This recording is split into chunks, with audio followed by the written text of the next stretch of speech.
Akkam jirtu hordoftoota chaanaalii kootii ani nagaa kootii jechaa viidiyoon har'a qabadhee isiniif dhiyaadhee akkaataa itti riikardii waraabnudha. Wanna tokko suuraa yookaan immoo laaptooppii keenyarra yookaan moobaayilii keenyarra akkaataa itti viidiyoo oodiyoo waraabuu dandeenyu ilaalla jechuudha.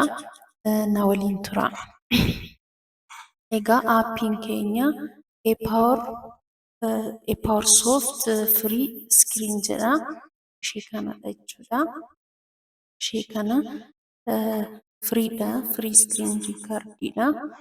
Egaa googiliirraa buufannee booda sarchi goonee ePower Soft Free Screen Record jennee egaa googiliirraa buufannee booda haala kanaan nuuf PC keenyarra nuuf ta'a jechuudha.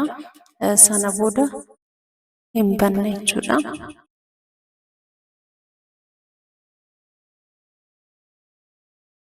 Haala kanaan erga nuu banee booda wanti nuti asitti guutuu qabnu ni jira jechuudha. Wanti nuti guutuu qabnu iddoo kanatti jechuudha minimaayiziidha. Kun immoo balleessuudhaaf kaansel gochuuf nu fayyada jechuudha. Akkasuma inni kun firii screen capture iddootti kat gochuuf nu fayyadudha. Free online audio record kanammoo free online audio itti record goonudha. Free online video downloader jedha. Kun immoo iddoo download itti fayyadamnu jechuudha. Free online video converter jechuun immoo irra kan deebisnee irratti ol keewwannu jechuudha. Foon manaajaridha kuni. Sana booddee kun immoo siitingiidha. Siitingii kana asitti jeneraal jedha. Asitti recording jedha. Enable record shortcuts jedha. Iddoo kanatti start recording kan jedhu kan control plus F6 PC keenya irratti jechuudha. Kana yeroo control kana tuqnu jechuudha.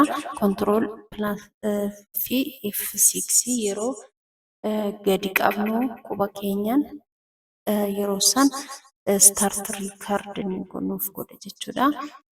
Stop record gochuuf immoo kan dhaabuudhaaf immoo control plus F10 controlii gadi qabneet F10 tuqna jechuudha. Pause resume recording akkasuma control F7 dha. Show yookaan immoo hide dhoksuudhaaf yookaan immoo kan nu baasu yoo barbaanne immoo control plus alt plus E jechuudha. Isa kana gadi qabna jechuudha. Keyboard irra jira. Inni amma nutti himu kun keyboard irraa arganna jechuudha. Sana booddee kana keessa erga baane booda iddoo kana saayizii nuuf kenna jechuudha. Fakkeenyaaf nuti as keessa saayizii garaa garaatu jira. Saayizii kana keessa nuti record gochuu barbaannu full screen ta'uu qaba jechuudha. Full screen yeroo ta'u yuutuubii keenyaaf yookaan wanna barbaannu sanii full yookaan guutuu nuuf ta'a jechuudha. Sana booda full screen kanarratti kilik yoo goonu isheen mul'attu kun rogarfeen kun nuuf guuta jechuudha. Fakkeenya amma yeroo kilik goonu haala kanaan guuteera jechuudha. Sana booddee iddoo kana yeroo dhufnu immoo maayikii yookaan immoo siistam saawundii asirraa siistam saawundii yoo ta'e kanarratti kilik goona. Yookaan immoo maayikiraafoonii yoo ta'e iddoo kanatti kilik goona. System sound and the microphone yoo ta'e lachuu fayyadamna ta'e kana yoomuu homaa fayyadamne ta'e nan kanarra kilik goona jechuudha. Sana booddee kanaan hin balleessina. Iddoo kana yeroo dhufnu immoo iskiriiniidhaan jechuun akka haalan amma isinitti argisiiseen weeb kaameeraa jechuun immoo kaameeraadhaan iddoo kanatti kaameeraa keenya nuuf bana jechuudha. Sana booda yeroo haasofnu kan nuti yeroo fuuldura teenyu nu argisiisa jechuudha yeroo fillu kana. Sana booddee riikard yeroo goonu ishee kana kilik goona jechuudha. Yeroo kilik goonu hin lakkaa'a. Haala kanaan erga lakkaa'ee booda hin jalqaba jechuudha. Haala kanaan riikardii jalqabaa jechuudha. Haala kanaan iskiriin riikardii erga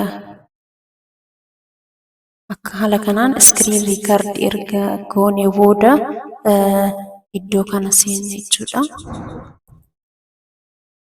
Stop goona erga fixnee booda sana booda raayitii ishee kana tuqna jechuudha.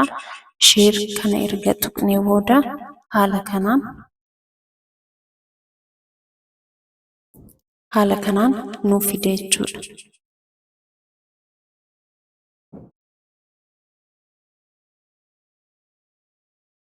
Haala kanaan nuuf waraaba jechuudha. Baay'ee salphaadha iskiriin riikardii gochuudhaaf. Keessattuu warra PC fayyadamtan iskiriin riikardiidhaaf baay'ee filatamaadha jechuudha. Powersoft free iskiriin riikardariin kun baay'ee filatamaadha. Kwaalitiis ni qaba jechuudha. Saayiziin immoo 1920 x 80 ta'uu qaba jechuudha. Yuutuubii keenyaaf fuul iskiriiniin barbaachisaadha waan ta'eef jechuudha. Edit gochuufis akkaataa akka namatti tolutti jechuudha. Viidiyoon har'aaf qabadhee isiniif dhiyaadhe kana fakkaata. Hanga viidiyoo biraatiin walitti deebinutti nagaan naa tura.